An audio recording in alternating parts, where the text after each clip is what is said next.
Hello guys, good morning, ay good afternoon. Sinong relate sa inyo dyan? Grabe alaga ko pag hindi ako nakatutok sa kanila. Ayan oh, ayan, puro bawas ang tubig. Ayan, hmm, Diyos ko. Tapos ang pagkain dito, halos, Diyos ko, halos matuyo na rin ang bulati. Ito, 1, 2, 3, 4, 5, 6, 7, 8,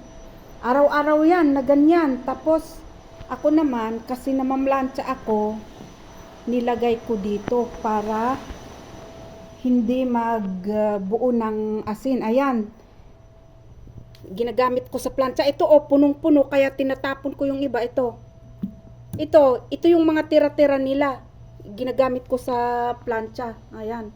Pag napaplancha ako, ginagamit ko to kasi hindi siya ano ng puti. Kaya yan ang gawin nyo mga guys, mga inday na katulad ko dyan na sinasayang lang ang tubig.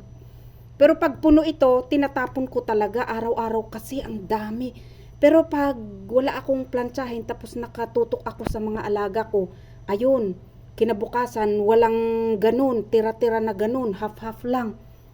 Kasi talagang binabawalan ko sila pag nakita ko yung panganay na uminom tapos sinipa niya yung ano, sabi ko kukunin mo yan.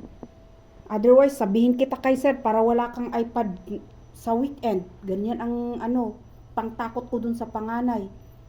Puro sa panganay yan. Paano? Pag nauhaw, kukuha. Kaya dati nag-aakyat ako ng tubig dito, yung isang karton.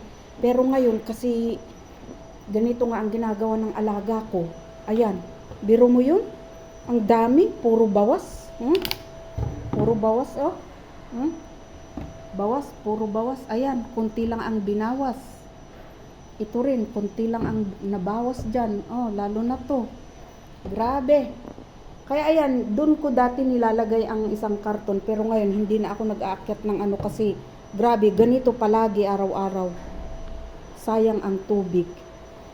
Kaya yun, ginagamit ko na lang sa plancha, sa pagpaplantsa ko ng damit para kasi pag ito ang gamitin ko, yung tubig dito, pag nag-steam na siya, lumalabas ang mga puti.